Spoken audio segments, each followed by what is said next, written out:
warahmatullahi wabarakatuh. Waalaikumsalam warahmatullahi wabarakatuh.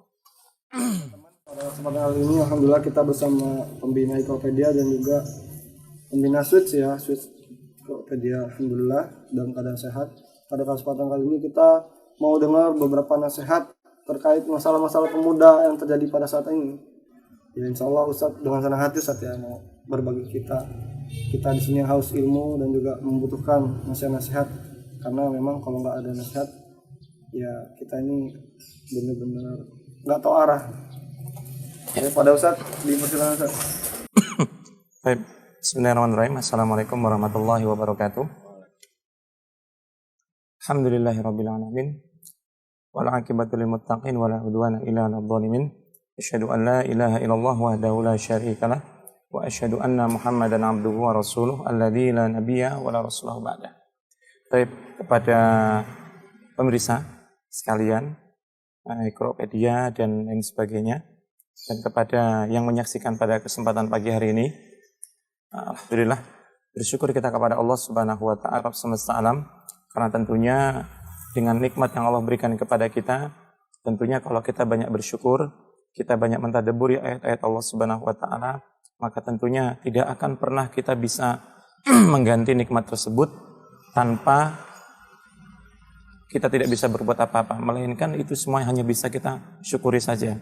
Dan kemudian salawat dan salamnya Allah semoga terhaturkan atas kehadiran Nabi besar kita Muhammad sallallahu alaihi wasallam, yang kita memohon kepada Allah Subhanahu wa taala semoga kelak yaumul qiyamah kita mendapatkan syafaat dari baginda Nabi besar Muhammad sallallahu alaihi wasallam. Baik, pada kesempatan pagi hari ini mungkin tidak banyak ya, karena mungkin nanti sistemnya kita ya mungkin diskusi saja ataupun gimana, nggak masalah. Tapi kalau kita pengen membahas masalah pemuda ataupun pemudi, maka tentunya kalau untuk hari ini itu luar biasa. Ya. Kenapa kok luar biasa? Ya, bukan luar bioskop lagi. Karena semuanya sudah patokannya itu harus barat. Ya, patokannya harus barat, patokannya harus orang-orang yang terkenal, patokannya harus orang-orang yang memang mereka membuat sensasi. Yang ujungnya ya tidak lain dan tidak bukan, sekarang kan banyak orang-orang yang pengen itu apa istilahnya ya, viral secara instan. Nah kemudian dia pengen melakukan apapun sesuatu agar menjadi sebuah fans, ya kayak fans sepak bola, fans artis, K-pop, dan apalagi pokoknya banyak yang tentunya semuanya itu akan menjurus kepada anak-anak muda, gitu kan, bukan kepada orang-orang tua. Tentunya peranan penting adalah pertama kepada orang tua dulu. Orang tua harus dipahami bahwasanya anaknya itu adalah amanah. Yang kedua, ketika dia sudah memiliki anak, anaknya sudah mulai puber, maka tugas orang tua untuk bisa memberikan sebuah fasilitas agar anak itu tidak kemana-mana. Dalam artian, dia otomatis namanya anak itu kalau puber, apalagi kalau sudah menjadi seorang pemuda, pemudi, itu kan pikirannya kan dia ngeliat sesuatu yang baru tuh pengen dicoba. Tapi dia nggak tahu yang dia lakukan itu benar atau enggak, gitu kan? Maka kalau dia dalam melakukan hal seperti itu kan perlunya dibimbing. Semakin kita larang anak saat ini, dia akan semakin apa? Semakin jadi-jadi gitu kan, semakin parah. Nah makanya tugas orang adalah memahami kepada anak bahwasanya ini yang kamu harus jalani, ini yang kamu harus tinggalkan. Sebagaimana kan kalau seorang hamba itu mengerjakan amal ibadah, itu dia mendapatkan pahala, meninggalkan larangan Allah juga mendapatkan pahala, gitu kan. Makanya permasalahan sekarang tuh fenomena saat ini terkait dengan orang yang barusan kenal Islam, ataupun belum kenal Islam, ataupun yang sudah mulai hijrah, itu kan cobaannya masing-masing. Ya, cobaannya masing-masing. Di kita yang sekarang mungkin sudah mulai hijrah, maka cobaan kita ialah bagaimana menata keistiqomahan. Bagi orang-orang yang barusan mengenal Islam, bagaimana cobaan itu akan lebih banyak dia alami dari teman-teman dia yang mengajak dia bermain. Akhirnya lupa, lalai. Dan kemudian cobaan bagi pemuda ataupun pemudi yang sama sekali nggak pernah tahu Islam itu apa, atau bahkan sholat pun nggak tahu dia. Rukutnya kayak mana, kemudian amal-amal ibadah, kewajiban mereka sebagai seorang muslim pun nggak tahu. Ya akhirnya kan mereka bergaul dengan teman-teman yang ya bisa dibilang ya bahasanya kayak ya itulah pedes-pedesan itu, cabai-cabean. Nah, kemudian dengan yang lain, kemudian dengan apalagi sekarang merambaknya game-game online, Masya Allah ini. Ana yakin kita semuanya tahu game online itu ya. Nah, kita tahu dengan game online itu, Ana bukan masalah mengharamkan itu enggak, ya, karena itu fatwa ulama itu terkait dengan masalah itu. Yang penting, kalaulah kita memang main HP dan kita memang butuh dengan informasi, maka bagi Ana itu enggak masalah. Cuman jangan sampai melalaikan ataupun lompat untuk tidak mengerjakan sholat. Jadi sibuk main HP, azan berkumandang dilewatin. Kemudian yang kedua itu pergaulan bebas sekarang itu kan, Masya Allah itu. Sekarang itu apa yang nggak bebas? Apalagi di masa pandemi ini justru malah orang tua itu sekarang semakin gelabakan ngurusin anaknya. Kenapa kok bisa kayak gitu? Karena satu sisi mereka harus mencari nafkah, ibunya harus masak di dapur, anaknya megang HP cuma untuk daring, itu cuma 10 menit. Sisanya apa? Main game. Pasti main game. Nah ujung-ujungnya ketika orang tuanya mau ngambil HP-nya, anaknya nangis. Ngambil HP-nya, anaknya marah. Nggak tega. Terus dibeliin kuota sehari bisa habis 10 giga. Itu ngawur itu namanya kan. Kok sampai seperti itu? Ternyata apa? Ya dia main game terus. Dan ketika orang tuanya sampai tidur, anaknya masih belum tidur. Ngapain? Main HP. Itu yang pertama. Terus yang kemudian anak-anak sekarang itu kan bagi kita yang sekarang sudah mulai hijrah, nah fenomena hari ini nih luar biasa juga bagi orang-orang yang sudah hijrah. Yaitu kita nggak akan bahas masalah yang tadi sudah kita lewati, kita juga sekarang bahas yang sudah hijrah. Kalau kita bahas masalah yang itu terus, maka sejatinya kita tidak akan pernah bisa merubah diri kita. Karena hidup itu kan proses dari sesuatu yang mungkin biasa menjadi luar biasa. Nah bagi kita yang mungkin barusan kenal Islam, ataupun bagi teman-teman kita yang barusan kenal, oh ternyata gue baru tahu ya kalau sholat itu wajib hukumnya. Permasalahan sekarang bagi anak-anak muda itu bagaimana kalau dia sudah memberikan sesuatu kepada Allah Subhanahu wa taala, maka Allah akan berikan keberkahan. Ya sebagai contoh saja, kalau kita ingin mendapatkan rasa sayangnya Allah, tentunya kan kita melakukan amal ibadah sesuai dengan caranya Allah. Nah kayak misalnya antum suka sama ahwat, suka sama wanita. Ya, bagaimana kita membuat sesuatu agar wanita itu suka sama kita toh? Kita berikan improve, ya, improvement apa misalnya dia sukanya sukanya jeruk, kita beliin jeruk. Dia sukanya durian, kita beliin durian. Kan itu ada bukti. Nah, kalau kita sekarang sudah tahu problematika masa-masa di mana menjadi seorang pemuda itu memang berat, karena memang berat. Kalau orang sudah besar, sudah punya keluarga, bahkan sudah tua, dia akan nyesel. Kenapa aku dulu mudanya nggak kayak gitu? Kan gitu kan. Karena menyesal itu kan nggak ada di depan. Kalau menyesal itu ada di depan, itu namanya bukan penyesalan. Kalau ada di depan ya nggak akan ada orang yang sampai masuk lubang itu 2 kali, sampai dia mengulangi kemaksiatan, kemudian sampai dia nggak sadar kalau dia sudah masuk dalam kubangan narkoba. Kan gitu. Karena apalagi ketika fenomena hari ini juga terkait dengan minuman-minuman keras yang sampai beberapa waktu yang lalu itu kan sempat hampir mau dihalalkan. Ya. Ini kan kita bukan kita menyindir pemerintah pun enggak, karena memang pemerintah sendiri yang melegalkan itu kan. Nah, walaupun alhamdulillah beberapa waktu setelahnya dicabut. Ya. Fenomena anak sekarang itu kalau mereka itu enggak ngerokok, enggak gaul, enggak minum, enggak gaul, enggak apa lagi? Enggak punya tato, enggak gaul, enggak punya pacar, enggak gaul. Aduh, Masya Allah ini. Kalau sudah membahas masalah wanita, Masya Allah, harta, tahta, itu. Nah, wanita itu udah luar biasa.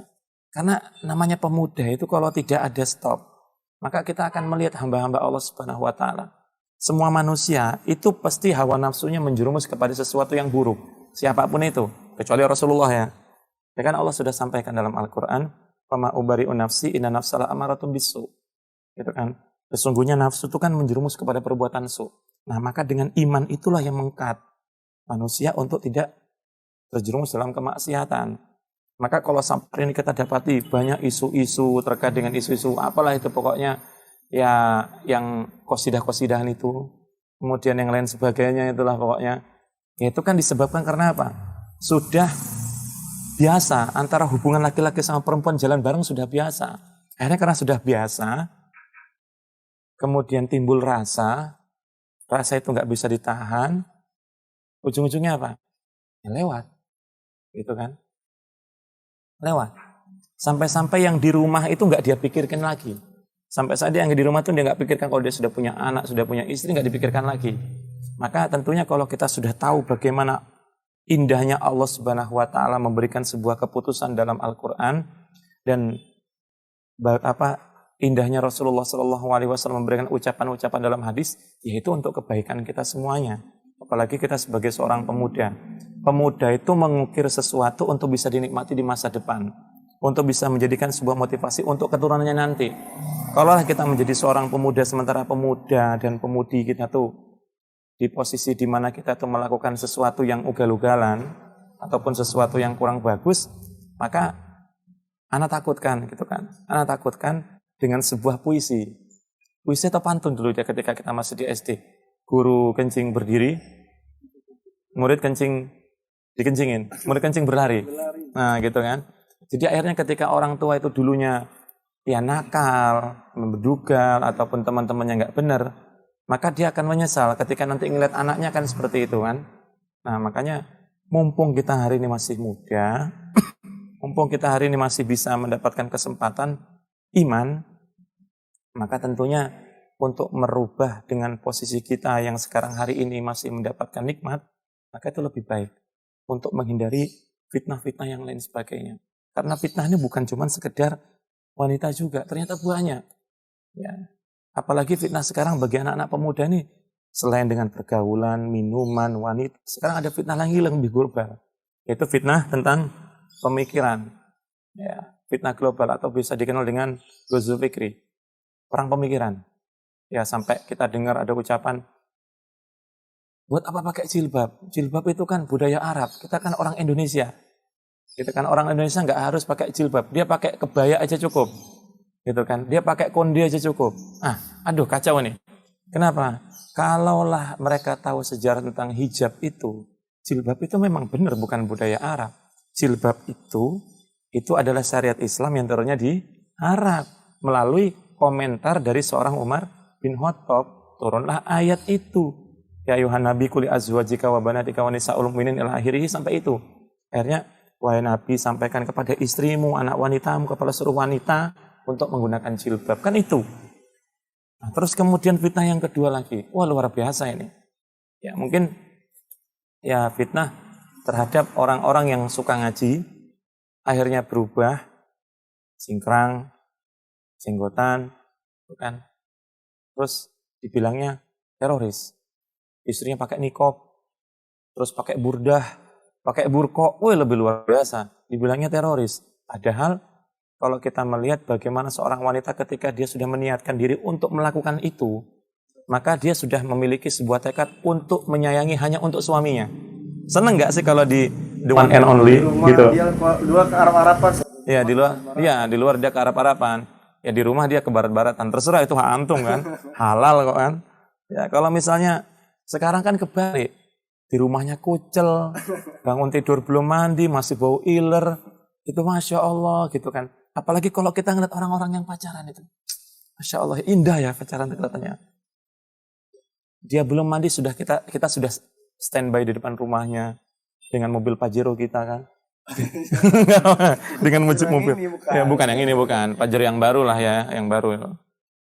Mahal juga, yang baru 700 juta. Ya, yang baru udah, dia belum mandi kita sudah standby. Orang tuanya belum makan, kita sudah beliin makanan. Ketika dia jatuh ya sayang ya. Mana yang sakit diciupin, kok udah nikah? Jangankan mau dimanja-manjain kayak gitu. Kalau nggak masak, dimarahin. Pagi-pagi nggak ada kopi, diomelin. Jatuh, syukurin. Nah itu. Mana yang sakit? Kok jatuh, mana matamu taruh di mana? Nah kan fenomena itu jangan sampai itu seperti itu. Makanya kan kalau kita ngeliat hari ini ada orang yang sampai dia itu viral cuman gara-gara sebuah aplikasi terus tahu-tahu nikah gitu. Karena ada aplikasi apa? Ya adalah pokoknya itulah. Nanti kalau anak ngomong gimana gitu kan. Akhirnya mereka menikah ya. Ada tapi bukan aplikasi yang sekarang itu, aplikasi yang dulu lah masih berwarna biru itu. Nah, ketemu gitu kan. Ya orang dulu kita. Ya. Sampai dia itu ya ibarat kata kalau kita boleh ngomong yang namanya kucing di pinggir jalan. Ketemu di fotonya bagus pakai 360 kan. LDRan, udah ketemu ternyata zong dia kan, tidak sesuai diharapkan. Nah, termasuk tilat, ya tilat juga. Ya. Itu juga termasuk dosa. Itu menzolimi. Bener nggak Ustaz? Apa udah oke, udah tertarik, tetap ketemu zong ditinggalin. Ya itu mendolimi pihak perempuan, tapi salah perempuannya juga mau. Kenapa? Karena ternyata laki-laki sama perempuan ini sesuatu yang unik. Karena anak banyak sih kisah-kisah tentang hal-hal kayak gini nih banyak. Karena ada yang curhat, ada yang anak lihat di depan mata anak sendiri. Jadi titik terlemahnya laki-laki itu wanita. Titik terlemahnya wanita, gombalanmu gue. Jadi saling ini Ustaz ya. Dua-duanya saling memang punya kelemahan dan salah satunya punya ini iya. senjatanya. Iya. Kelemahanmu adalah wanita, kelemahan wanita tuh gombalan. Maksudnya apa? Ya dirayu, dipuji-puji, Masya Allah cantik banget ya, padahal belum mandi gitu kan. Masya Allah wangi banget, padahal belum apa masih kucel gitu. Seneng dia kan. Apalagi wanita itu kan lebih suka sama surprise kan. Sampai dikasih ini. Makanya kadang-kadang kalau ngeliat orang pacaran tuh sampai ketika mereka sudah putus gitu kan. Ini kita kiblatnya sama yang artis misalnya. Sampai ada yang udah ngasih motor, ngasih Ferrari, ngasih Lamborghini. Saya nggak ngikutin artis. Jadi sampai dia ngasih sesuatu yang branded lah misalnya kan. Nanya, aku sukanya ini. Gitu, dibeliin gitu kan, dibeliin. Giliran nggak jadi putus. Kira-kira antum minta balikin nggak? Antum misal ya, Afwan ini, insya Allah nggak sampai seperti itu ya. Kita suka sama wanita itu suka ternyata dia sukanya Hermes. Wah. Kalau udah minta-minta gitu kan udah nggak bener. Tapi bagi wanita sekarang itu cinta butuh pengorbanan. Kalau lo nggak berkorban buat gue, buat apa lo pacaran sama gue?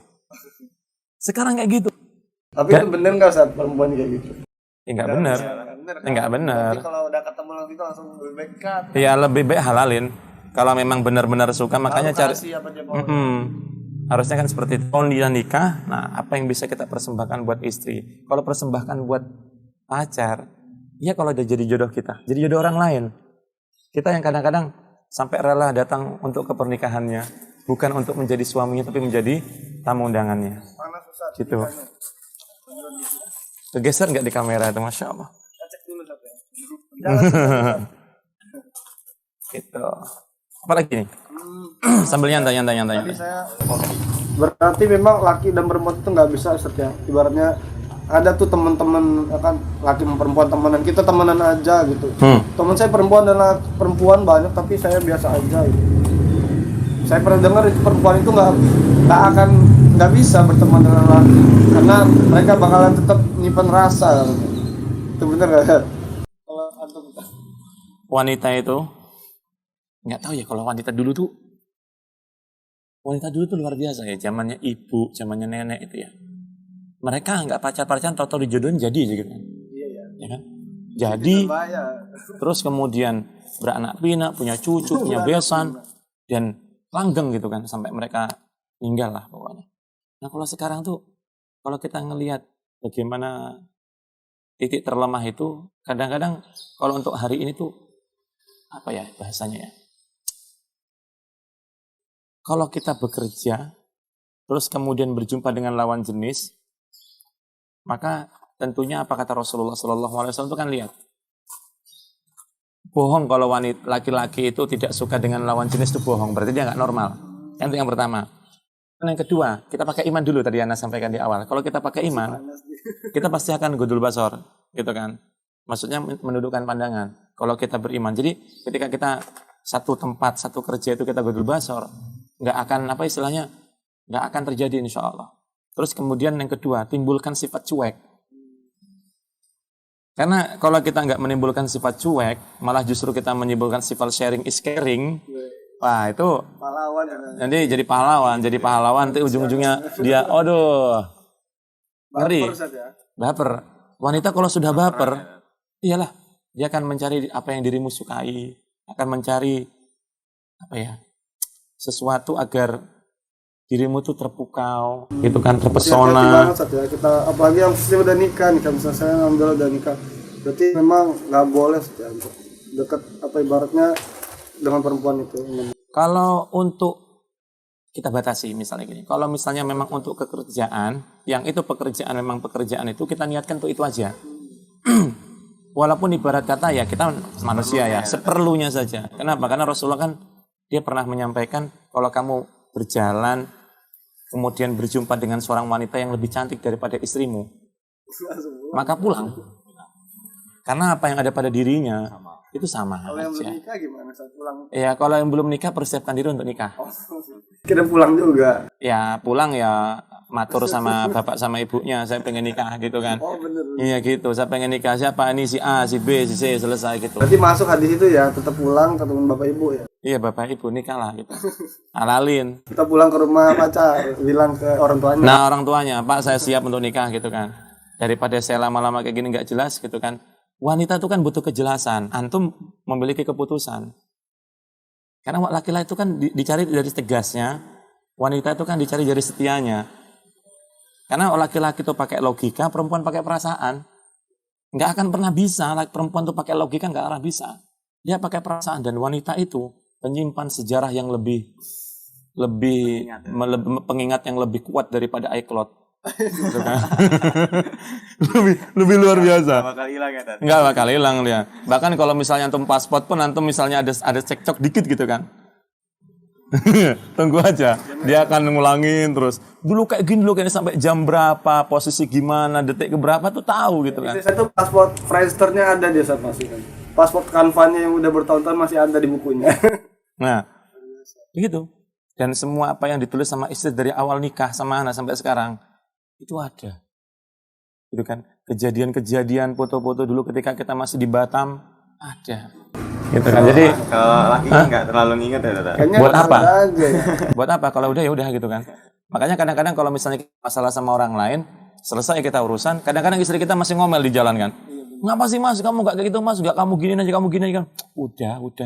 Kita kan gitu. Kalau dia masih ngomel aja. Makanya kalau misalnya minum. Dalam lingkup seperti itu kita bisa pelajari, oh ternyata apa? Kalau saya pacaran, ya kacau, gitu kan? Kan pacaran itu kan sesuatu yang apa ya? Ya pertama satu dosa, kedua maksiat, ketiga nggak jelas itu jodoh antum atau bukan. Kan gitu. Makanya jangan sampai kita berkiblatnya kepada artis lah, kepada yang lain sebagainya. Kenapa? Karena kalau memang seperti itu, takutnya seperti itu gitu kan. Maka sampai kalau kita ngeliat di luar itu kan lebih aneh lagi. Di Indonesia masih agak mending lah mungkin. Kalau di luar sampai mereka itu lebih baik saya nggak nikah. Saya nonton Jepang itu katanya mereka tuh keturunannya udah berkurang karena mereka pacaran udah bisa bawa ke rumah gitu. Saya lihat di Jepang itu YouTuber, satu YouTuber. Jadi luar biasa, saya nggak, alhamdulillah banget ya Islam ini nggak kayak gitu. Jadi mereka sampai Anda baca itu kan di beberapa literasi kan, Jepang tuh unik. Mereka ketika sudah bisa membuat rumah, sudah bisa punya pekerjaan, sudah nyaman dengan pekerjaan, mau laki-laki maupun perempuan, ya bagi mereka kalau misalnya mereka pengen melakukan hal seperti itu, mereka tinggal ke situ, gitu kan? Kenapa? Karena Jepang kan terkenal dengan itunya, gitu kan? Jadi sampai HP kita nggak boleh diakses sama istri, berarti ada kenapa itu. Nah itu masalah itu sekarang itu. Masalah sekarang itu. Jadi tentunya kalau kita sudah punya sesuatu, itu apa yang kita kerjakan dengan yang istri kerjakan semuanya tahu. Gitu loh. Jadi kalau semuanya sama-sama tahu, insya Allah semuanya kan nyaman. Ini kan kalau anak muda zaman sekarang kan kelihatannya tuh kayak gengsi-gengsi gitu. Banyak gengsi. Kayak misalkan kalau mau ke kajian gitu, jadi harus nunggu temennya dulu. Jadi dia tuh modal ikut apa kata teman, jadi bukan dari niat sendiri gitu. Pengen ikut tapi malu gitu. Pengen ikut tapi malu. Intinya ada intinya gitu ya. Iya.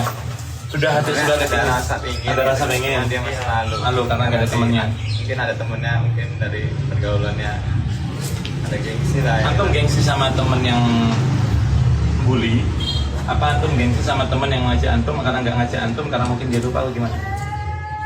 Kebanyakan sih gengsi karena pergaulannya sih Ustaz. Jadi mungkin di lingkungannya belum ada pikiran ke sana tapi dia udah punya pikiran gitu. Wah, masya Allah itu. Iya.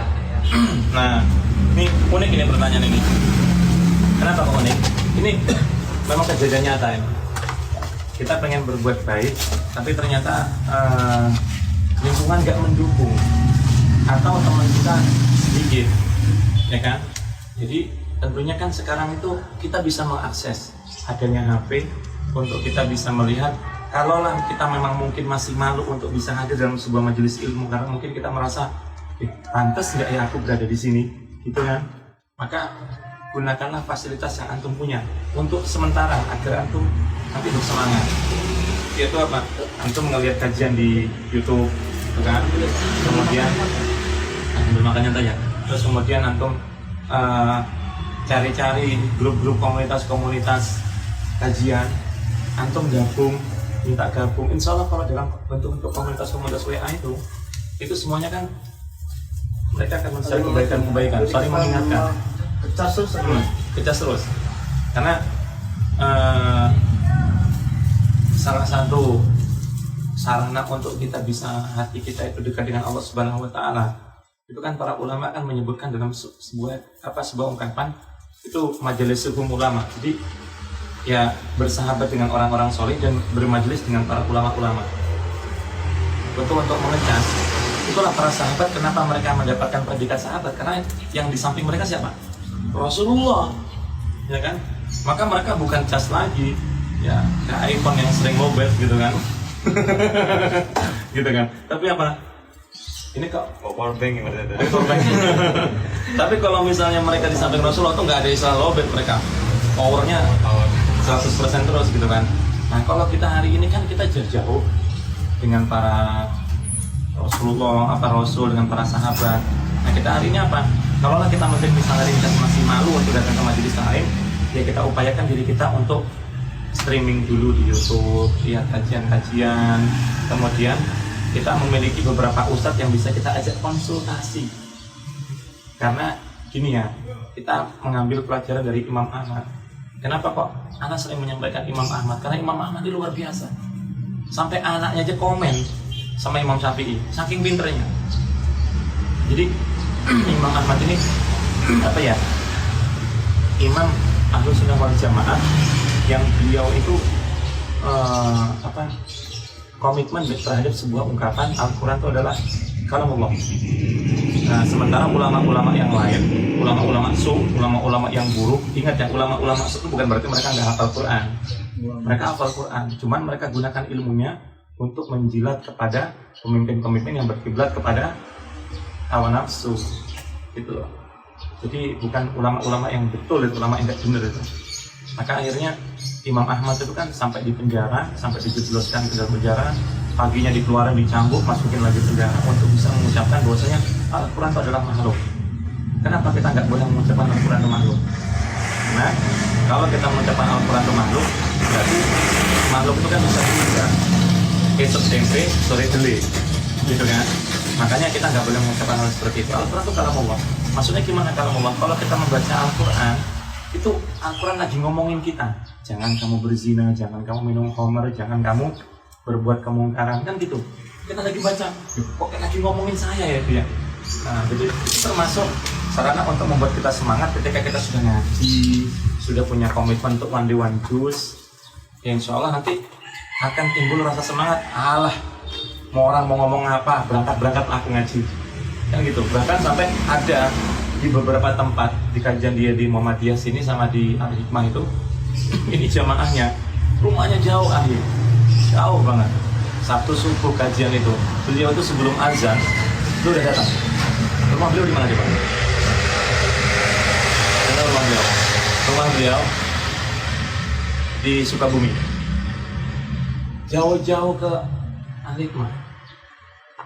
Kalau subuhan semua masjid insya Allah subuhan, tapi kalau kajiannya belum tentu ada. Datang beliau. Terus Ustaz pernah ngisi di mana? Di kantor cabang Muhammadiyah Lampung. Itu ada seorang mbah-mbah. 76 tahun, sekarang umurnya sudah 80 tahun, masih sehat. Antum tahu rumahnya mana? Rumahnya Pagelaran. Bang Sewu. Naik apa sih? Coba kajiannya jam 6 pagi Kajiannya di Muhammadiyah Gede Ketat Daras. Nah jadi dulunya beliau tuh kena, sampai beliau akhirnya cerita ketika namanya ke rumah beliau kan, terus habis sana ngisi, kemudian beliau minta tolong untuk bisa ngisi di kampung beliau. Luar biasa ya, pakai vario lumayan ya, jalannya lumayan hancur.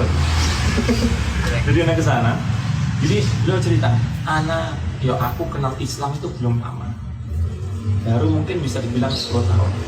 Bayangin, umur beliau sudah tidak muda lagi, tapi beliau malu dah, tidak malu.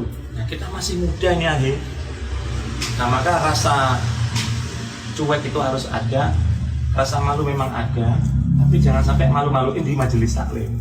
Tapi yang ada tuh sekarang ini, kalau ngeliat kisah itu nanti, oh berarti saya nunggu tua aja deh. Ya kalau nunggu tua emang mati bisa jadi antum meninggalnya di waktu Itu tua. dia, untuk Apanya, menyadarkan anak muda sekarang tuh biar tahu, lo tuh bisa aja lo mati sekarang. Gitu. Tampaknya nanti ada lagi. Gimana tuh? Gitu. Kalau dari besok. kayaknya nggak tunggu kebentur mau mati dulu baru sadar mau mati. Ya kalau dia nggak pernah kayak gitu berarti dia nggak pernah tahu Allah Subhanahu Wa Taala berfirman kan, walikuli umatin ajal kan, idza jaa ajalum la yasta'jiluna sa'ata wa la yastaqdimun kan. Setiap umat itu ada ajalnya, ada nasibnya, ada waktunya, gitu kan. Ada waktu di mana dia meninggal. Nah keadaan, harusnya kan kalau kita tahu bagaimana kita pasti akan mati, kita kan memoles diri agar mati dalam keadaan husnul khotimah kan. Nah husnul khotimah itu apa aja? Kan gitu. Dan kematian itu kan kita nggak bisa mengakhiri nanti dulu lah. Malaikat, saya belum sholat ini. Terus kemudian, kok tahu-tahu saya meninggal, gitu kan? Ya nggak bisa kayak gitu. Jadi nggak bisa diakhirkan, nggak bisa didahulukan. Kalau sudah meninggal, meninggal aja, gitu kan? Nah, cuman bagaimana kita merangkai dalam meniti sebuah kematian dengan kematian terindah itu kan proses. Ya, karena ada sebuah kisah nggak sejauh-jauh lah di daerah situlah pokoknya. Nanti dimarah lagi kok. Sekarang tuh undang-undang ITE ini luar biasa masalahnya. Jadi di daerah situ lah pokoknya tuh ada seorang yang dia suka sabung ayam. Sabung ayam. Oh taruhannya bukan 1 juta 2 juta, udah puluhan juta. Sampai dia kalau pulang pulangnya subuh, ya pulang jam 6 gitu. Dia bisa sabung ayam. Nah ketika dia sakaratul maut, yang dicari istrinya kalimat tasbih la ilaha illallah, apa kalimat tasbih subhanallah apa ahli la ilaha illallah atau ayamnya. Coba, yang dicari ayamnya. Dan ini memang kejadian nyata, adalah pokoknya di situ lah pokoknya. Nanti mau di stop nih bakal kasih tahu. Ya, jadi luar biasa. Coba dicari mana ayamku, mana ayamku, mana ayamku. Dia sudah sakaratul maut. Itu kan yang cari ayamnya. Bahasanya Rasulullah kan sudah bersabda kan, man qala akhiru kalamu la ilaha illallah qala jannah.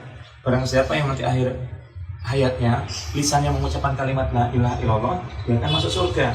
Cuma nggak semudah itu, nggak bisa diakalin. Ditaruh gitu tulisan la ilaha illallah. Nggak bisa, tetap nggak bisa. Masih ngecek la ilaha illallah. Nggak bisa, karena dalam keadaan sakaratul maut itu kan yang mulai dingin itu kan kakinya dulu.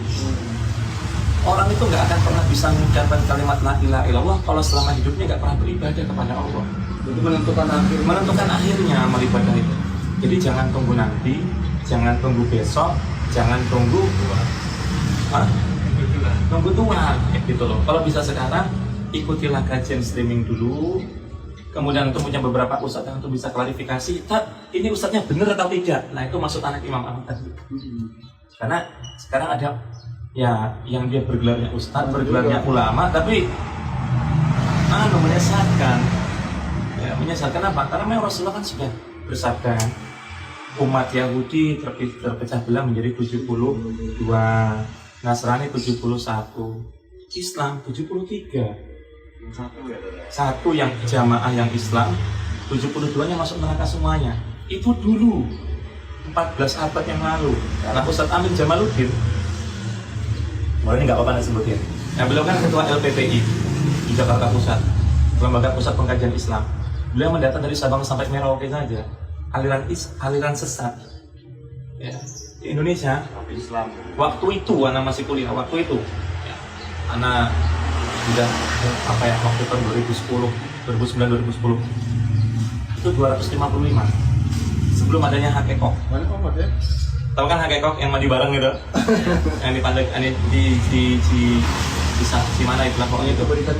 Nah, itu waktu itu 250 sekian. Kalau sekarang kira-kira nambah nggak? Kayaknya kurang. Nambah lah. Kalau ada hakekok, ada lain sebagainya.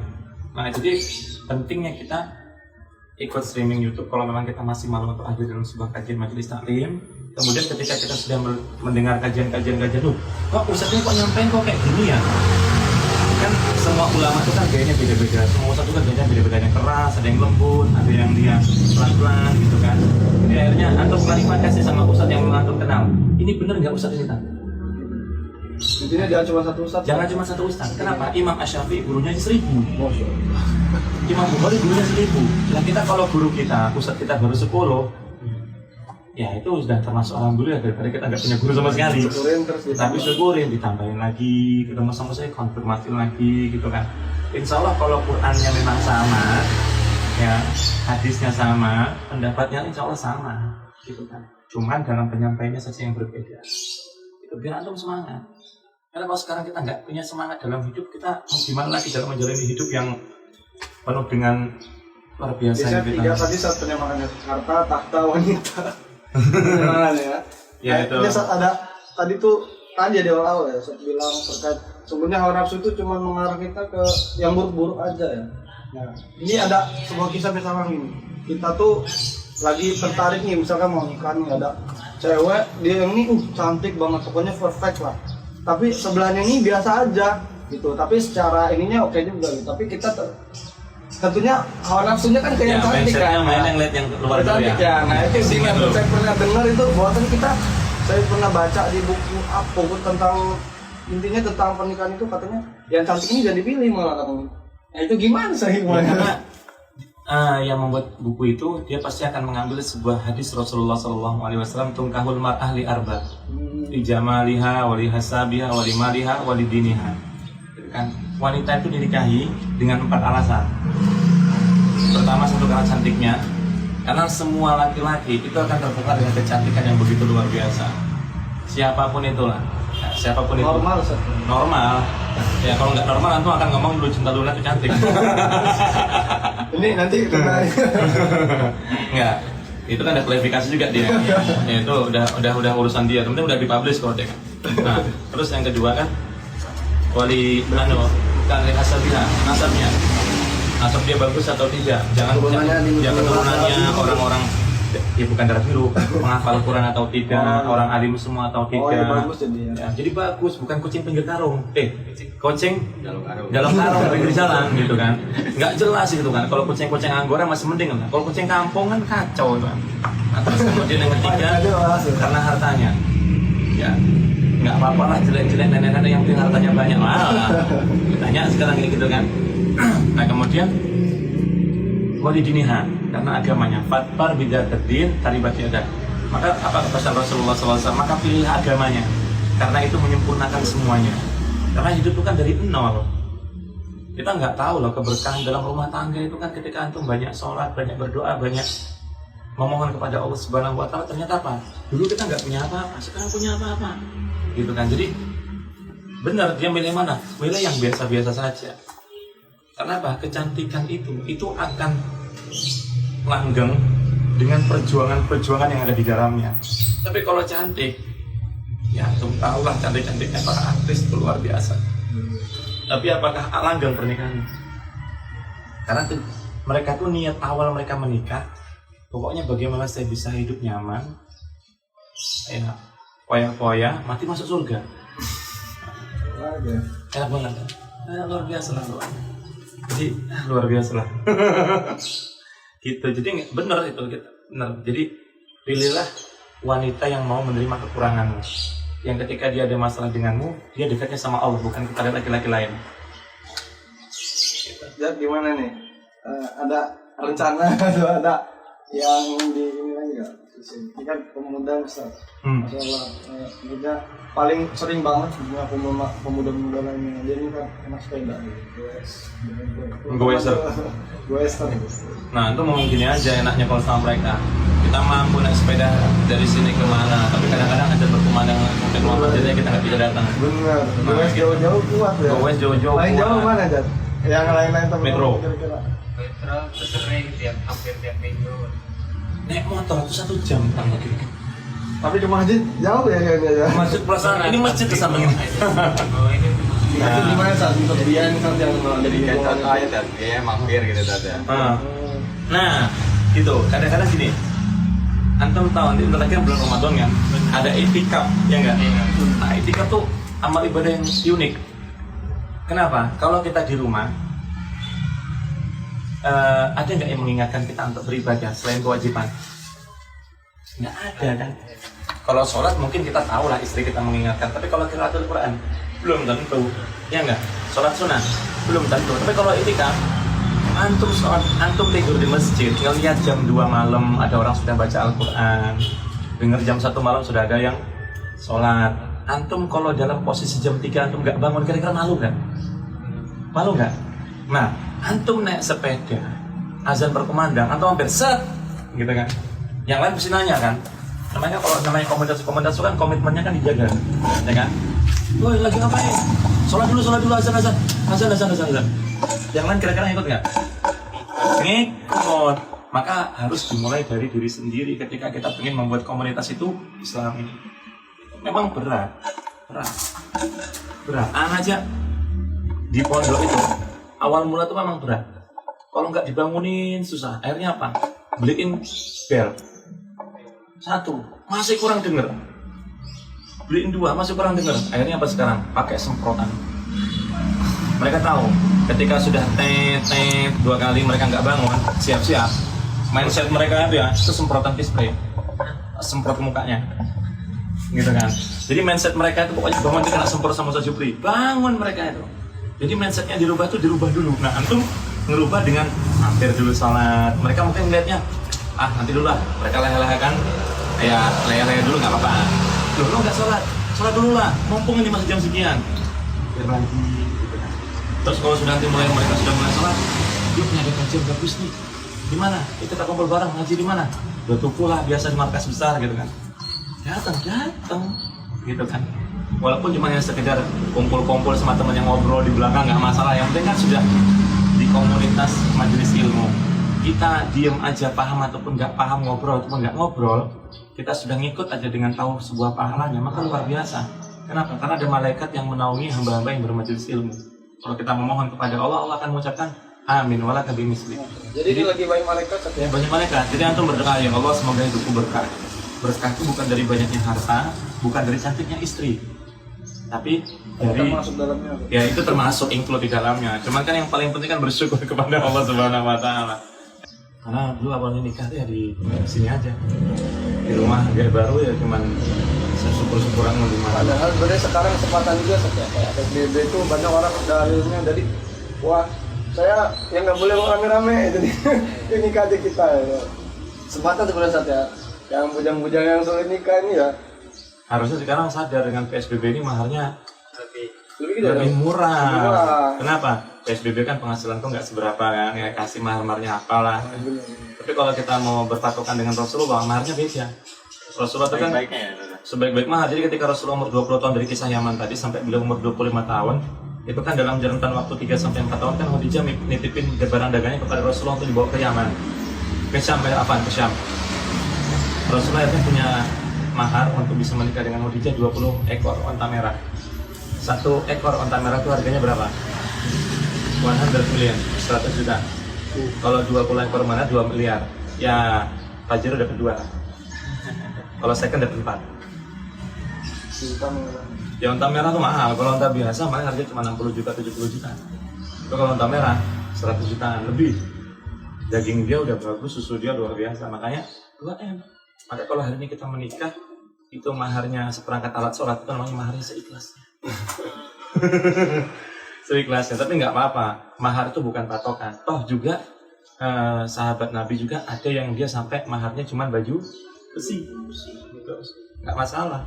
Kenapa? Karena mahar itu untuk pengikat. Tapi selebihnya nikah itu kan ibadah. Kalau nikah itu bukan untuk ibadah, maka nggak akan berpahala. Kalau nikah cuma hanya sekedar untuk menghilangkan status singlenya jadi jomblonya jadi double gitu kan, ya itu udah beda niat itu. Gitu kan.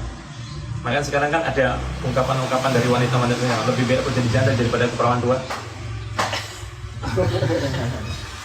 Aduh, luar biasa. Ngeri saja, apalagi sekarang nih jam sekarang sampai saya pernah dengar tuh Imam Ahmad atau Imam siapa sih? Buat pemuda nih saja, dia tuh setelah istrinya meninggal, malamnya tuh langsung nikah lagi. Saya juga dengar kisahnya, gini amat ya. Tapi setelah kita pakai logika kita memang ternyata emang besar banget fitnahnya. Itu zaman dulu saja, apalagi zaman sekarang ya. Imam Syafi'i ngeliat berbes wanita jadi hilang hafalannya. Wah. Beliau nyampaikan kepada Imam Waqif gurunya kan. Kan waktu Waqif soal itu Pak Rusadi yang terakhir masih. Tis, sekarang TikTok goyang-goyang, ya kan? Terus kemudian TV, kemudian apa lagi tuh?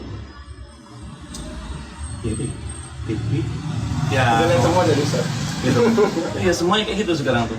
Padahal kalau anak asli yang ngelihat itu di luar itu aplikasi TikTok itu kan edukasi sebenarnya. Edukasi Untuk edukasi di luar masa Indonesia ya entah itu. Kok saya share katanya aplikasi goblok katanya keluarnya TikTok. Iya di Indonesia. Kalau di luar itu untuk edukasi. Oh gitu. Kayak ngasih tahu nih. Ngasih pembuatan ini, pembuatan apa, pembuatan apa, edukasi iya, apa. alur-alurnya ya. Kemudian di lab-labnya kimianya gimana gitu kan.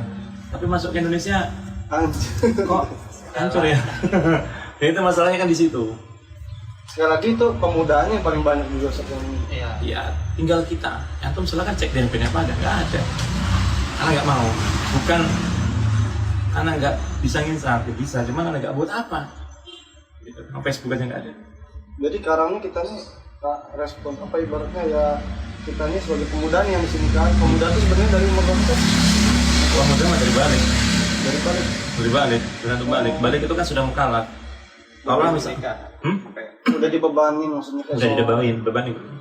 Jadi Sampai- sudah sampai antum, ya sampai pemuda itu bisa dibilang ya bisa sampai lama, bisa sampai antum ya bisa sekitar 40-50 tahun itu bisa juga dikatakan pemuda juga sih. Karena kan pemuda itu kan, kenapa gambaran pemuda kan harus bisa menggerakkan. Berarti kalau ada pemuda yang setiap hari digerakin aja, bahkan dia nggak mau gerak juga digerakin, nah itu bisa dibilang bukan pemuda. Itu kaum rebahan namanya. Kaum rebahan. Kaum rebahan itu kan ada 3. Kaum rebahan itu yang biasa aja, tahu-tahu rebahan, tahu-tahu ya rebahan aja, mainan-mainan gitu kan. Terus kaum rebahan yang kedua, tahu-tahu tidur gitu. Rebahan yang ketiga tuh dia bangun nggak sadar udah jam berapa gitu. Ini tuh ngeri tuh. Dia udah sekarang itu kan masih posisi seperti ini, justru harusnya kita berpikir, oh ternyata doa anak-anak sekarang itu dikabulkan sama Allah. Ribunya bukan tiap hari, setahun dengan ini kan. Tapi kan harus ada inovasi. Aku harus ngapain gitu kan? Aku harus ngapain? Ya make something different. Sudah jam 11.20. Mungkin terakhir Mas.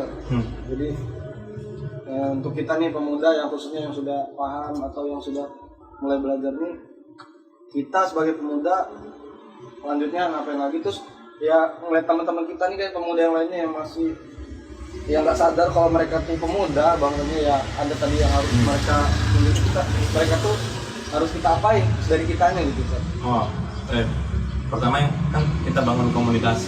Kita sudah ada komunitas, ada komunitas sepeda, komunitas skate kan. Sudah bangun komunitas, bangun keakraban. Sudah akrab, bangun solidaritas untuk bisa meningkatkan mutu. Semua lembaga pasti gitu, meningkatkan mutu. Gimana?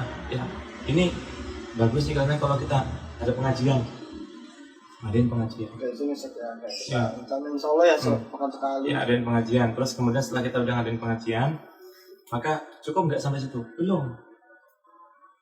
Kalau yang punya pasangan, kumpul sama pasangannya masing-masing. Jadi, bisa antum punya istri, antum punya istri. Antum kumpul ngobrol, istri antum juga kumpul ngobrol. Jadi saling menyemangati.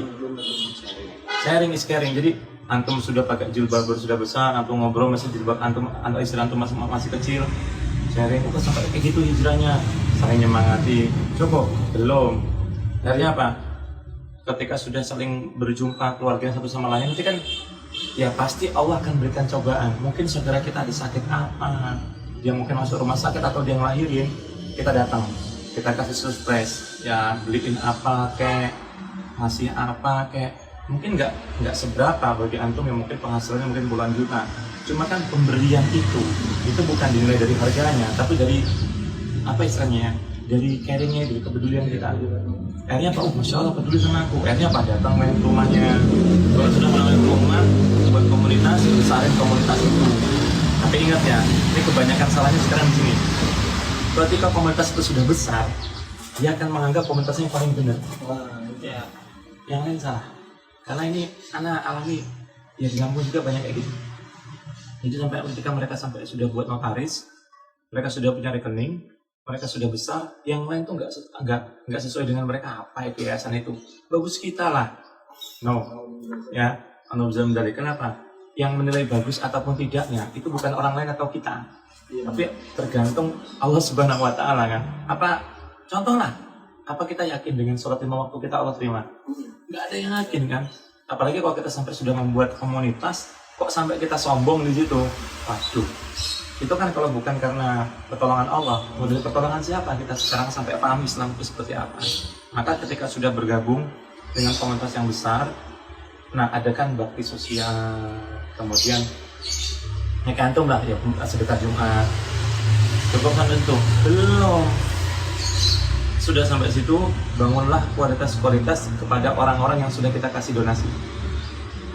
Untuk mereka, oh ternyata yang kita kasih ini orangnya apa nggak sholat, kita aja sholat bu, ini ada daging kurban, ada sembako, oh mereka mulai semangat, itu pokoknya terus itu kan amaliyah jariah itu, yang nggak sampai stop sampai situ aja. Nanti antum punya anak antum punya channel banyak kan relasi, anak antum melanjutkan perjuangan antum, oh luar biasa ini. Jadi berkembang. Berarti yang bagian sedekah Jumat nanti gini, apa habis ngasih sedekah, bu jangan lupa saling waktu ya gitu ya. Ingatkan, iya. Ingatkan, jangan lupa sholat 5 waktu, doakan kebaikan buat kita semuanya gitu kan. Syukur-syukur mulai bulan Ramadan kan nih, bu doakan buat saudara kita di Palestina. Antum tahu nggak sekarang sana musim dingin loh.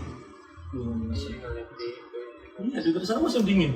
Kalau musimnya musim panas kayak gini, misal musim panas, mereka jam 12 malamnya mereka masih bisa geser. Kenapa mereka harus geser? Untuk menghindari rudal balistik dari tentara Israel dan lain sebagainya. Iya, tiba-tiba tuh ngeliat gitu kan.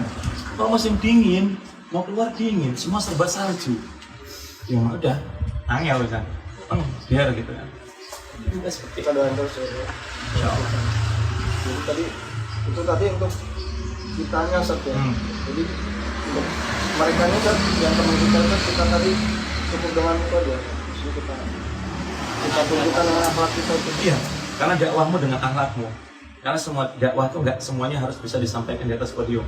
Karena tidak semua orang tuh bisa menyampaikan retorika di atas podium, ya kan? Tapi dakwah itu sesungguhnya dengan akhlak. Itulah kenapa Rasulullah kan ditanya, Aisyah radhiyallahu taala ditanya oleh para sahabat, bahkan aku lupa Rasul, bagaimana akhlaknya Nabi kan? Rasul, Aisyah jawabannya apa? Karena huluku Quran. Rasul itu akhlaknya Al-Quran. Jadi Rasul kayak Al-Quran yang berjalan. Gitu kan.